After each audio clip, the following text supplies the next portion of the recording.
Hi guys! Kumusta po kayong lahat? So ayan guys, maraming salamat po pala sa walang sawa pagsubaybay sa ating pong daily love reading.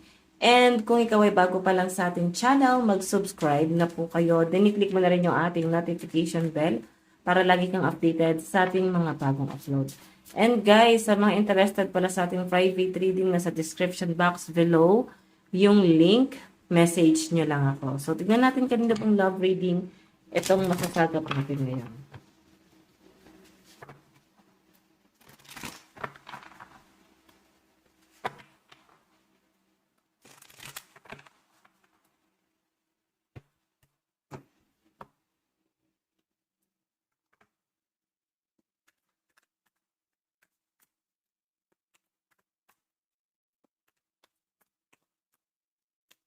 Meron tayong Seven of Swords, Depth, Tilt, Cunning, Rip Off, and Dishonesty. So, yung pinapakita sa akin dito, guys, ano to parang may mga bagay na hindi nyo, guys, na pagkakasunduan. Okay? And yung problema rito, guys, is galing siya sa ibang tao. Kumbaga yung relasyon nyo, guys, naapektuhan siya. Okay? Naapektuhan kayo, guys, sa problema ng ibang tao. So, siguro wag na rin kayo, guys, ma-stress. Kasi, yung Seven of Swords, guys, issue to pagdating sa pera So, pwedeng sa mga tinutulungan nyo, pwede rin naman guys sa mga lumalapit sa inyo. And Emperor yung energy ng person mo.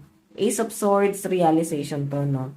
Yung pinapakita sa akin dito guys, structure, authority, power, boss, masculine, and father. Medyo nagiging distant yung person mo siguro pagdating sa mga issue na dumarating sa inyo. And nandun sa point na ayaw niya na guys na makinig, no? Ayaw niya na guys makialam sa problema ng iba.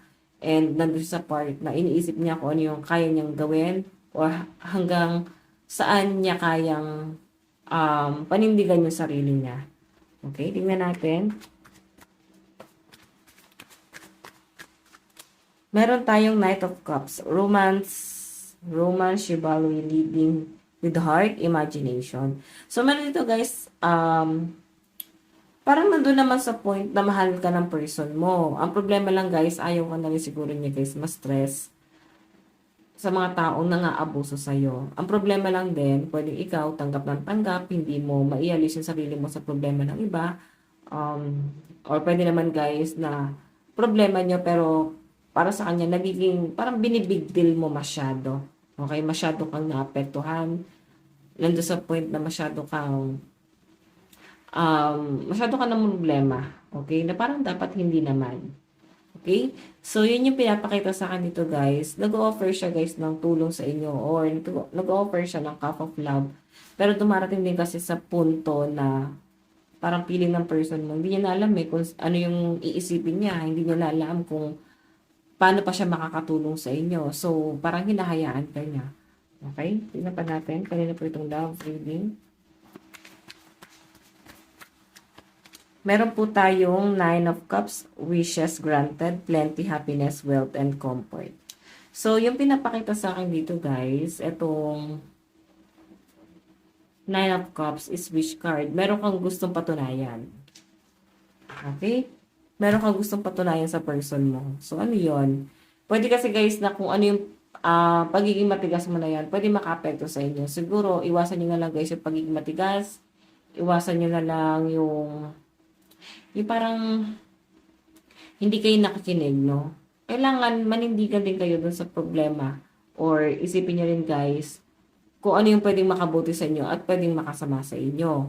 Kasi ito, kung meron kang gustong patunayan, pwedeng kung ano man yan, paninindigan mo sa sarili mo, nakaka-apekto siya. Okay, nakaka-apekto siya sa relasyon nyo. Lalo na at Knight of Cups naman siya dito, no? Nandito sa point na willing naman magtumulong or mahal ka naman ng person mo. Pero mas pinapakita sa akin dito na medyo nagiging matigas ka dun sa relasyon na meron kayo. Okay? Tignan pa natin. Oops. Kunin ko lang yung card. Nalaglag. O, diba? Ay, ito yung nalaglag na card. Five of Wands. Competition, fight, conflict, and opposition change. Okay. So, may mga pagtatalo kayo dito. Parang nakikita ko guys, masyado ka mabait. Okay? And hindi nakakatulong siya sa inyo. Sobrang-sobrang pagbibigay, sobrang-sobrang pag-unawa. Yan yung pwede mong ikabagsak, no? So, yung nagiging issue rito ng person mo is bakit ka ganyan? Bakit hinahayaan mo sa sarili mo yung ganyan na inaabuso ka, ginagamit ka, na dapat hindi naman eh. Okay? Tignan pa natin.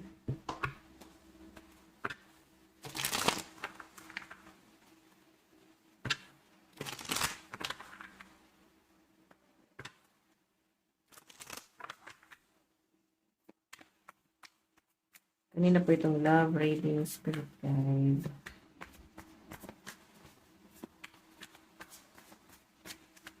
Meron po tayong Four of Cups, boredom, meditation, discontent, rejection, and offering. Okay? Four of Cups. Nakikita kita na parang nababaliwala mo si person. Parang feeling niya lahat ginagawa niya para lang gawin niya komportable yung pamumuhay mo or sitwasyon na meron ka. Pero nararamdaman niya din guys na hindi mo na-appreciate, no? Sabihin na natin guys na ginagawa mo naman, no? Pwedeng reverse. Baka sabihin mo, kabaligtaran madam, ako nga yung hindi niya napapansin. Baka kasi guys, medyo, eto ha, trigger warning. Baka nagiging ungrateful ka dun sa sitwasyon na baka akala mo ikaw lang lahat ng munawa, porque may ganito is okay na. Pero yung mas malinaw guys na pinapakita sa akin kasi dito. Meron siyang ginagawa pero hindi mo siya guys gano'n na-appreciate talaga. Feeling niya naisan tabi mo siya. Feeling niya ginagawa niya naman yung best niya. Pero may mga problema rito na parang feeling niya sa ibang tao niya pa naririnig. Okay? Nandun ka sa point na parang ginagawa mo yung mga bagay na gusto mo nang hindi mo siya kinoconsult or hindi mo siya napapansin. Okay? So, Four of Cups kasi to guys eh. Parang feeling niya nare-reject mo siya, na parang hindi mo na siya kailangan. Okay? May mga bagay dito na nasasaktan siya. Tignan pa natin.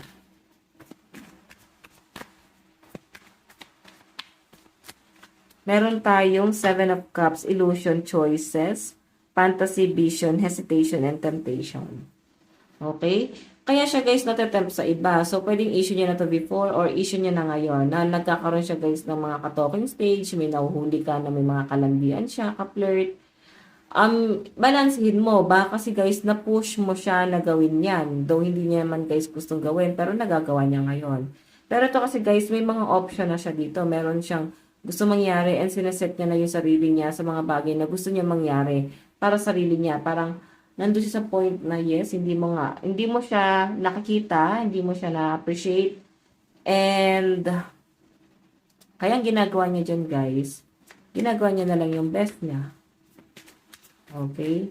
Tignan pa natin. Oops. Ayan, nagagalaw natin yung camera. Wait lang po. Meron tayong Ace of Wands, beginning, creativity, idea, offering, and birth will. So, nakikita ko dito guys, si person mo parang dami niyang iniisip, no? Yung iniisip niya guys is yung mga bagay na pili niya magpapaligaya sa kanya, magpapasaya sa kanya. Nag-explore na yung energy ng person mo eh. Hindi ko naman guys sinasabing parang may kasalanan ka. Siguro meron ka lang kasi ibang bagay na ginawa na parang medyo matigas kasi yung loob mo na parang pili mo mas kailangan mong unahin na mas importante kaysa sa person mo. And yun na nga, kagaya ng sabi ko rito, Ace of Wands, parang nakikita niya yung sarili niya na meron pa palang magmamahal sa kanya. Okay? Nakikita niya na parang magiging masaya pa pala siya. Bukod sa'yo, may ibang bagay pa or dahilan para maging masaya siya. Hindi lang ikaw yung pwede magbigay sa kanya ng kaligayahan. Yun yung nakikita niya dyan. So, kaya nagkakaroon dito guys ng temptation. Okay? Kasi parehas na kayong naging distant sa isa't isa. Kanina po itong love reading. Okay? The High Priestess. Actually, ikaw kasi, wala ka talagang naging time kasi talagang goal-oriented, family-oriented ka. good provider para sa family mo, ginagawa mo kung ano yung sa tingin mo is tama. Parang mas nagpo-focus ka sa pangangailangan ng family mo. So, since high priestess yung energy mo rito, parang medyo isip bata yung tingin mo sa person mo. Okay, na parang ano ba, puro ganito na lang ba tayo? Hindi mo ba iisipin kung ano yung mas importante, na mayroon pa walang mas mahalaga bukod sa pagmamahalan? Meron pa mas mahalaga bukod sa pera? Parang yon. Siguro yung mas hinahabol mo rito is yung stability. Pero may mga bagay na parang hindi kayo nagkakaintindihan ng person mo na kailangan yung pag-usapan. Ngayon, pwedeng yung nagkaroon na nga siya ng temptation and yung tukso mismo yung lumalapit sa kanya. Mahirap para sa side mo. Okay? Pero nararamdaman mo yan. Pwede wala ka pang ebidensya pero ramdam mo na parang may iba. Okay? May something dito sa connection nyo. Meron tayong the tower, disruption, chaos, rebuilding, death, unexpected change. May ending na I think naghiwalay kayo ng person mo and nakikita ko na parang kailangan ng closure. Okay? And hindi kayo nagkaintindihan kasi naging problema rito is problema sa pamilya. Ten of Pentacles, tapos Two of Cups. Okay? Yun yung nakikita ko naging problema dito. Problema sa pamilya. Tignan pa natin.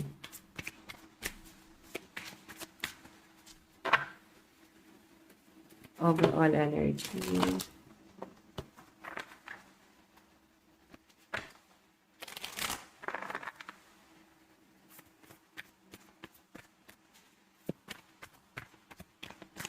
Meron tayong King of Swords, logic, intellectual, fairness, truth, mental sharpness. Okay? So, nakikita ko naman guys na feeling ng person mo, may masyado na komplikado yung sitwasyon nyo. Tignan mo naman, high priestess yung energy mo, king of swords siya dito. Parang feeling niya, hindi mo kino-consider yung mga opinion niya, mga plano niya para sa connection nyo, na parang ikaw yung pwedeng masunod. Okay? So, lalo na kung tingin mo sa kanya is immature, parang mali-mali lahat ng mga desisyon niya. Palpak yung mga desisyon niya sa buhay niya. So, I think di mo naman din kasalanan kasi siya naman yung gumawa ng tadhana niya. Okay? So, titingnan pa natin guys. Malakas yung energy dito na, ayan, Seven of Swords, Aries and Aquarius, Gemini, Libra, Cancer, Pisces, Scorpio, Aries, Leo, and Sagittarius. Okay, titingnan pa natin.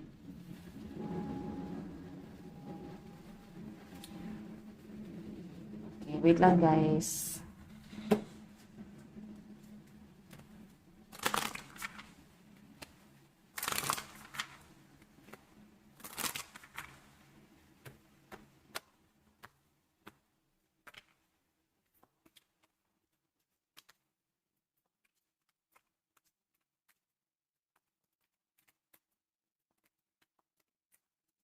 Meron tayong retreat. It's time to disconnect from the world.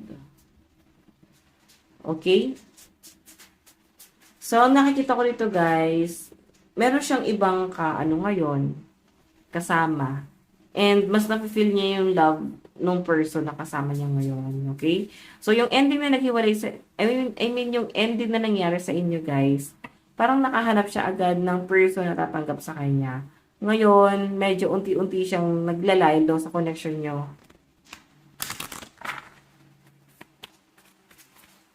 Meron tayong soulmate. Yes, this is your soulmate. Diba? Soulmate mo tong person mo na to. So, kahit anong mangyari, yung energy niya, kukonek at kukonek pa rin sa inyo sa kahit na anong sitwasyon. Hindi man magkarelasyon, pwede magkaibigan, pwede magkapitbahay, or kung ano man guys, na pwede magkukonek sa soul nyo, no? Pwede BFF mo, o ninong ng anak mo, ninang ng anak mo. Diba? So, tignan natin overall energy.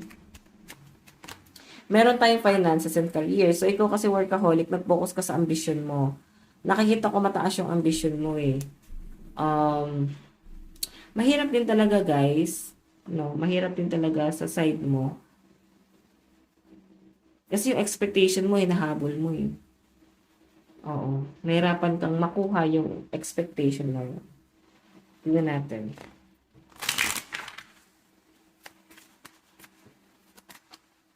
Meron tayong express your feelings. Okay, express your love. Okay, go ahead and make the romantic gesture. So, ito na yung time para wag ka nang ma-stuck doon sa pangit na nangyari sa inyo sa nakaraan. Baka ito na yung time para sa'yo, mahalin mo naman yung sarili mo. Okay? Baka ito na yung time para mag-focus ka naman sa sarili mo. Hindi naman agad-agad pinaghahanap ka ng love life. Baka kailangan mo lang, no? Pero kung hindi pa, so yan, focus ka muna sa sarili mo. Okay? Tingnan pa natin, overall energy.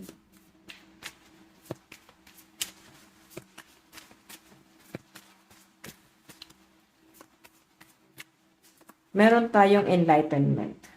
With enlightenment, there is no separation. We recognize that we are one with divine. Soulmate mo kasi siya eh. So, good luck. Ano man yung maging connection nyo. Okay? Itong relasyon na to, guys, nagkaroon lang talaga siya ng distansya. Kasi hindi niya na nakikita yung sarili niya doon sa sitwasyon. Parang nawala na ng appreciation, no? Parang di na gano'n na-appreciate. So, yan. Tignan pa natin, meron tayong union. The union of divine soul counterparts is a miraculous event that begins when you least expect it. Okay? Tignan pa natin. Meron tayong spiritual. Your spiritual journey is beginning. Okay, telepathy ko. Nag-iisipan kayo ngayon eh. Pero may boundaries na kasi parang nandun sa point na iniisip-isip niya isa't isa, mas lalo siya nag-overthink. Pero nakikita niya kasi na kailangan niyang mag-set ng boundaries or pwedeng ikaw na yung nag-set ng boundaries sa inyong dalawa. Ngayon gusto niya ng closure. Gusto ko niya makita, gusto niya na mag-usap kayo. Kasi parang feeling niya, deserve niya ng closure. Okay, titignan natin guys yung energy naman ni person mo, okay? Tabi lang natin to.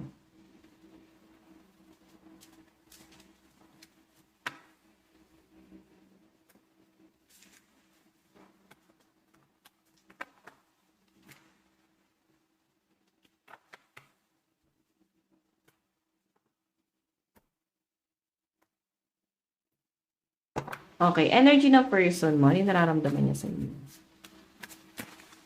Meron tayong Page of Pentacles, Capricorn, Taurus, and Virgo, financial opportunity news about money, new venture. So, nakikita ko na yung person mo ngayon, parang nagsumikap siya para sa sarili niya, no? Kasi yun yung feeling niya, parang yun yung naipamukha mo sa kanya na parang hindi mo man sinabi, pero yun yung dating sa kanya na parang hanggang dun lang siya. Okay? Na wala siya naging plano pagdating sa connection yung dalawa. Okay? Sinampal siya ng katotohanan. Meron tayong Knight of Wands, Passion, Motivation, Energy, Fireless Action. Okay? So, yung pinapakita sa akin dito, guys, temptation. Natempt talaga siya sa iba. Hindi niya naman, guys, talaga maikakaila. Okay? Three of Wands. Hindi niya na kasi na-appreciate yung pag-aantay mo or hindi siya nakapag-antay na talaga. Napagod na siya na parang yung connection nyo is wala siyang nagiging usad, no? Parang puro lang siya plano pero wala siyang konkretong plano. Parang ganon. Parang wala nangyayari. Okay? So, meron tayong the moon. Nagsinungaling siya sa inyo ng paulit-ulit. Nagtaksil siya sa inyo ng paulit-ulit. Okay? Titignan pa natin. Okay. Tignan pa natin. Sukin natin yung ating card. Ano yung nararamdaman ng person sa inyo? So, in case malakas ang earth sign, no? Capricorn, Taurus, and Virgo, and fire sign, Aries, Leo, Sagittarius. Overall energy ng person mo sa'yo. Meron tayong something to say. There's something I really want to share with you. I'm waiting for the right time to tell you. Diba? Gusto niya ng closure. Gusto niya na mag-usap kayo, guys. No? So, willing ka bang makipag-usap sa kanya? Gusto niya, guys, i-settle kung ano man yung pwede niyang ma-settle. Oo, kung ano man yung pwede niyong maayos, no? So, kung ganito na lang talaga, guys, na nakikita ko, tatanggapin naman niya. Okay? Pero gusto niya kasi, guys, may connection pa rin kayo. Kasi nga, isang soul kayo, eh. So, soulmate mo siya. Hindi man kayo maging lovers. At least, parang BFF. Kasi may pag-aantay pa rin dito. Mahirap kasi, guys, talaga paghiwalay ng soulmate. Meron tayong nervous. Kinakabahan siya, guys. You make me nervous even just thinking about you. I get nervous. I'm not sure what to say or how to act around you. Natatakot din sa thinking na baka meron ka ng iba. Hindi niya matanggap sa sarili niya na nagkaroon ka na ng iba. Sobrang kinakabahan siya. Marinig niya pa na yung pangalan mo. Or isipin ka man lang, guys, sobrang na yung nervyos niya, guys, no? Hindi niya rin alam kung paano kanya kakausapin, kung paano siya mag-a-act doon sa sitwasyon. Okay, tingnan natin. Nararamdaman niya meron tayong missing you.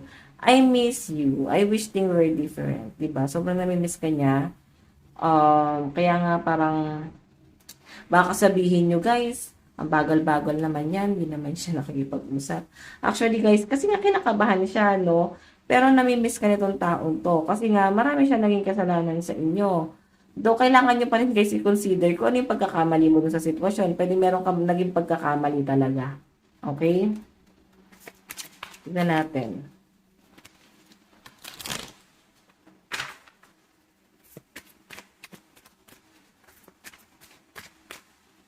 Meron tayong not the right time. I'm overwhelmed with responsibilities. I don't have the time or energy for friendship.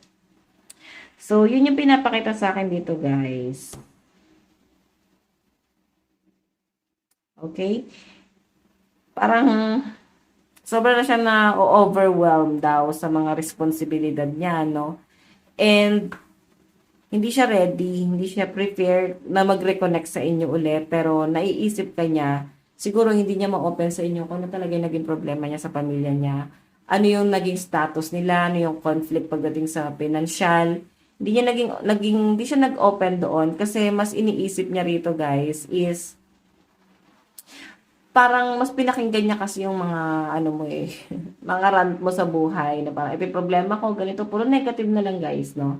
And sobrang na-overwhelm na yung person mo sa problema. Siguro try mo pa rin, guys, na magkaroon kayo ng bonding together, okay? Na parang wag niyo na, guys, masyadong issue pa yung mga bagay na hindi naman nakaka-apekto sa, hindi naman talaga dapat ini-issue, lalo na at kung nakakasama lang sa relasyon nyo.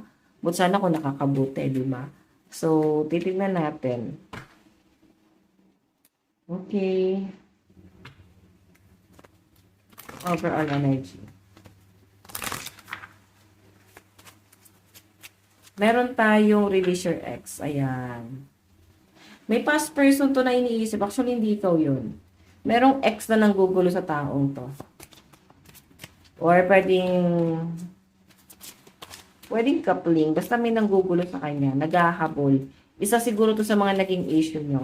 Meron tayong separation. Ayun, yung naging dahilan ko bakit naghiwalay kayo. Okay? So, nandun na sa point na iniisip-isip ka pa rin niya ngayon, pero meron din siyang ibang ini-issue na dahilan kung bakit nagkaroon ng separation. Meron tayong keep an open mind. Your soulmate may differ from your usual type and expectation. Okay, so yan, marami nga siyang kinakausap, marami siyang tinago. Hindi niya, guys, inopen talaga sa inyo. Okay? Yung parang feeling mo okay na pala, na parang naging kampante ka doon sa relasyon, na parang walang problema. Okay, so titignan natin.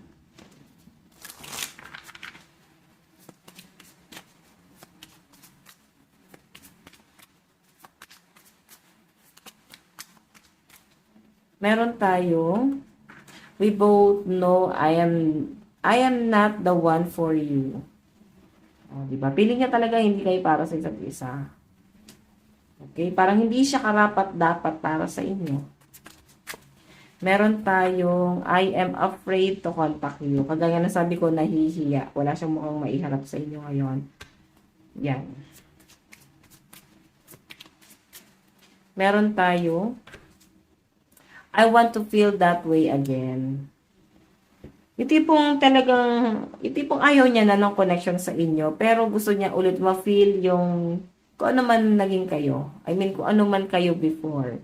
Sobrang namimiss niya yun. Okay? Ayun, no? Just being near you is intoxicating. So, parang napaka-cool mong kasama, and nakikita ko na parang na-release niya lahat ng problema niya. Hindi ka toxic na kaibigan, hindi ka toxic na karelasyon. So, as in, sobrang relax lang ng energy niya. Ganun Parang feeling niya good vibes lang yung connection na meron kayo. Okay? So, tingnan naman natin guys sa energy mo.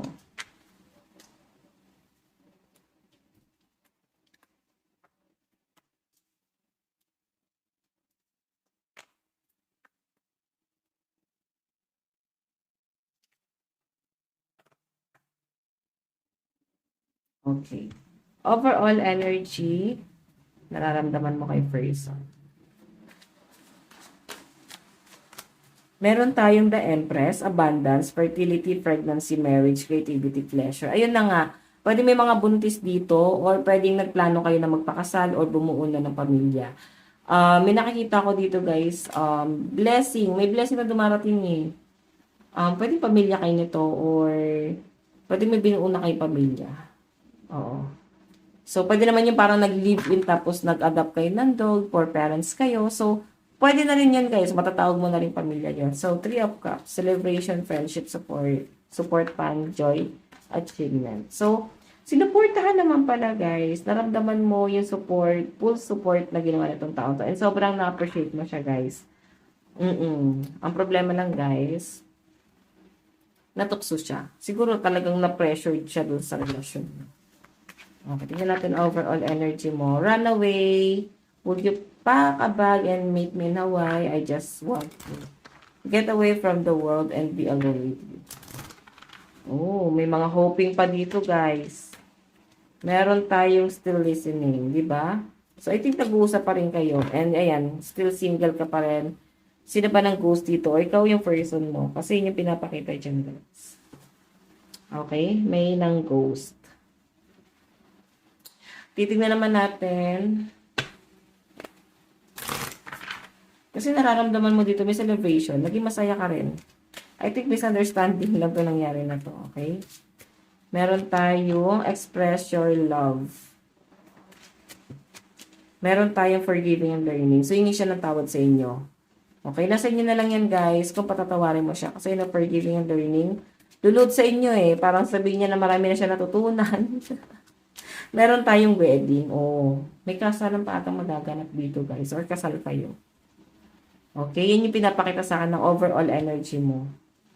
Okay, na parang nararamdaman mo sa kanya ngayon. Nasa inyo yan, guys, kasi yung energy mo dito, hingi siya ng tawad. Tignan natin, overall energy. In the near future. Saan na ito papunta? In the near future.